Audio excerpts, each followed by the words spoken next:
Hello fellow World of Warcraft fans, welcome back to a new video on my channel. Today we have a very interesting topic because the creator of Deadly Boss Mods has spoken out and criticized Blizzard for the changes to the built-in boss mods, to the built-in timeline. What's important to say is that this is not a flame video from the DBM creator.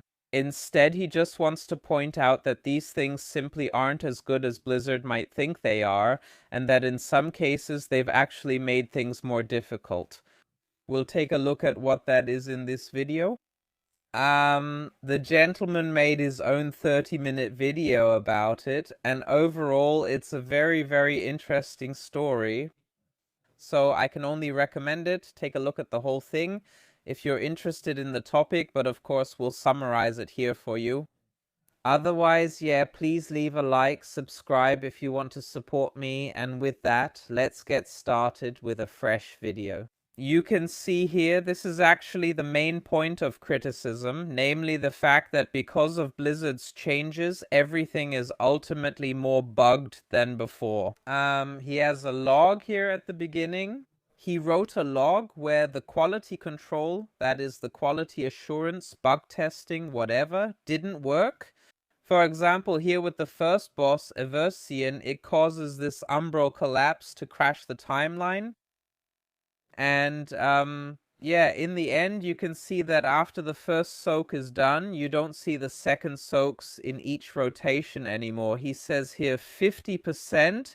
The bars are missing because Blizzard's UI is bugged, and that's important. This isn't about errors that Addons like bigwigs throw out, but really about the errors that Blizzard's own timeline puts out. And yeah, what can I say? That's really not so great. So it's about this timeline because there are a lot of questions about it. I changed this here with the Better Ability Timeline add-on. With it, you can just adjust a few more things. It's not a huge deal. Personally, I think it looks better this way than with Blizzard's standard thing.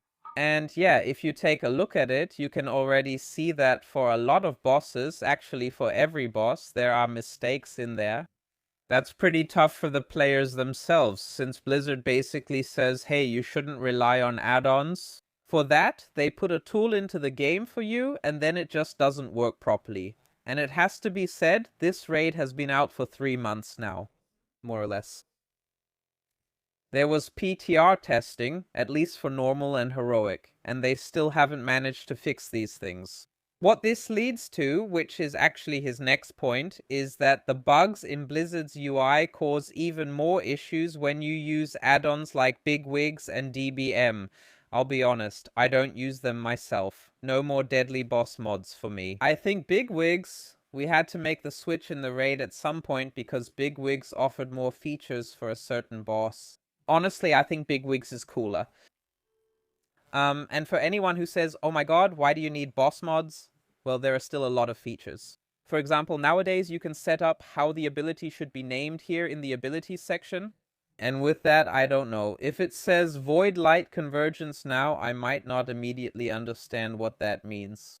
If I write in there, hey, you have to soak now, then that's definitely a bit more understandable for me. So just that alone already offers huge advantages, and I don't understand why Blizzard doesn't offer this feature by default. But yeah, in the end, the average player who doesn't use add-ons is at a disadvantage because they don't get all the abilities and have to deal with a lot of bugs. And he also says himself again that it's now much, much harder for add-on creators to write add-ons because you have to push out all these bugs. So they have to do additional bug fixing to make sure everything works correctly. He also says at this point that the restrictions are ultimately not cool. So it's not about saying, hey, people who use add-ons have clear advantages, but rather Blizzard decides for you what's important and what's not.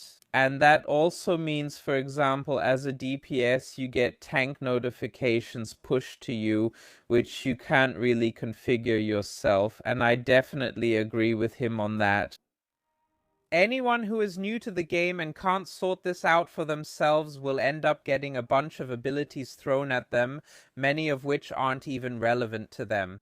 And honestly, without boss mods, you can't really do much there, and you can see that here with bigwigs as well. I can use this to select which abilities I want to see and which abilities I don't want to see. A feature that Blizzard's add-on or timeline itself doesn't offer at first. Otherwise, he also says that Blizzard actually achieved the exact opposite. They wanted to make add-ons and boss mods more restrictive and make sure that the gap between players who don't use boss mods and those who do gets smaller. But instead, he says that the difference is just getting even bigger.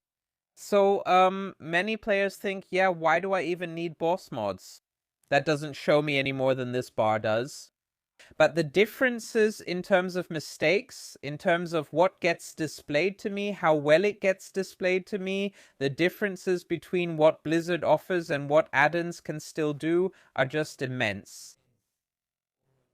And that's why he says that since Blizzard can't manage to offer something reasonable themselves, it's actually even more essential to have a boss mod installed. And anyone who doesn't do that, well, they're definitely at a disadvantage from the start. That's definitely a point I would agree with. Honestly, Blizzard hasn't really managed to do it well with all bosses. We saw that in the race as well. They wanted to design the bosses so that you could say you don't need any add-ons anymore. And what happened right in the first raid? 2 bosses where you actually needed add-ons, at least on the Paladins fight. Later on, the final boss of Midnight Falls was added as well. So, in my opinion, that didn't turn out all that well either. And in the end, that's the final point he makes, that at least it's gotten a bit better. With a few exceptions, Blizzard actually managed to largely remove the automation from add-ons. So, on the one hand, he says it's not good that there were still bosses where add-ons were almost required. For example, Paladin's Mythic. But most of the raid bosses are easier to understand, and they've moved away from this idea that you can only solve it with add-ons, even if it's not perfect yet. All in all, I would agree with his points of criticism. That's the same thing I've already said about the damage meta. It's cool that Blizzard is providing alternatives. And I myself, I admit add-ons were way too strong before. But you can't just take things out. The core of the game stays the same. You say you're offering alternatives, but they're just downright terrible. Which doesn't mean, you know, there can still be improvements for the damage meta, for the timeline, or whatever. But as things stand right now, honestly, I don't know. I mean, you can get by without add-ons and even without boss mods, but you're just at a disadvantage. And that's like, why should players willingly put up with that?